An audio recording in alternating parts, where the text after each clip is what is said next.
कहते हैं सरहदें सिर्फ नक्शों पर खींची लकीरें नहीं होती, वो सियासत, सुरक्षा और संवेदनाओं का संगम भी होती है। पश्चिम बंगाल में सत्ता बदलते ही एक ऐसा फैसला सामने आया जिसने इन तीनों को एक साथ हिलाकर रख दिया।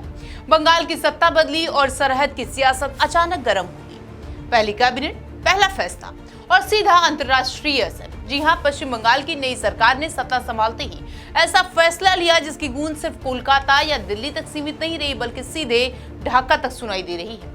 मुख्यमंत्री शुवेंदु अधिकारी की अगुवाई में सरकार ने इस कदम से भारत बांग्लादेश संबंधों की संवेदनशील मुद्दे, सीमा सुरक्षा को लेकर एक बार फिर सुर्खियों में ला दिया है।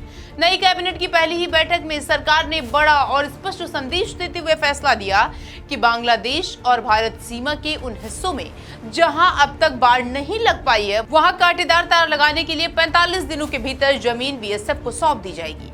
ये वही मुद्दा है जो पिछले कई सालों यानी ममता सरकार के समय में नहीं हो पाया था।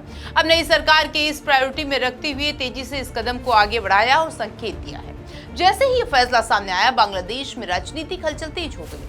बांग्लादेश के प्रधानमंत्री तारिक रहमान के विदेश मामलों के सलाहकार हुमायूं कबीर ने तीखी प्रतिक्रिया देते हुए साफ कहा कि बांग्लादेश को कांटेदार तार से डराया नहीं जा सकता। उनका बयान सिर्फ एक प्रतिक्रिया नहीं है, बल्कि एक कूटनीतिक संकेत भी माना जा रहा है। हुमायूं कबीर ने आगे कहा कि चुनावी बयान देना और शासन चलाना दो अलग अलग बातें हैं, यानी उनका इशारा साफ था कि ढाका अब ये देखना चाहता है कि बंगाल सरकार अपने चुनावी वादों को किस तरह वास्तविक प्रशासनिक फैसलों में बदलती है। उन्होंने ये भी जोड़ा कि सीमा जैसे संवेदनशील मुद्दों को सिर्फ सुरक्षा के नजरिए से नहीं, बल्कि मानवीय दृष्टिकोण से भी देखना जरूरी है। बांग्लादेश की ओर से एक और अहम बात कही गई कि उनकी बातचीत भारत की केंद्र सरकार से होती है, न कि किसी राज्य सरकार से।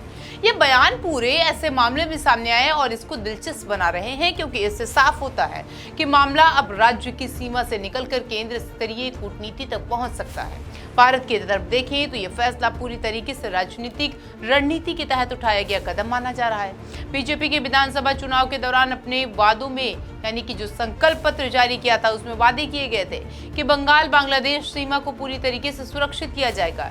केंद्रीय गृह मंत्री अमित शाह ने भी चुनावी रैली में बार बार ये भरोसा दिलाया था कि सरकार बनने के बाद सीमा सुरक्षा को लेकर बड़ा निर्णय लिया जाएगा।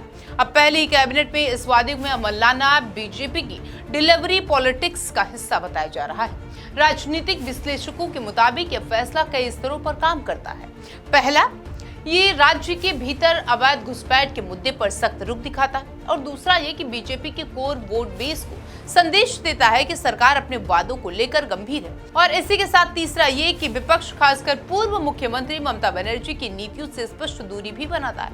लेकिन इस पूरे घटनाक्रम के पहलू भी उतने ही अहम है। भारत और बांग्लादेश के रिश्ते पिछले कुछ वर्षों से काफी मजबूत हुए हैं, चाहे वो व्यापार हो, सहयोग हो या फिर सांस्कृतिक संबंध हो। ऐसे में सीमा पर सख्ती बढ़ाने का कोई भी कदम अगर संवाद के साथ ना चले तो गलत संदेश भी दे सकता है।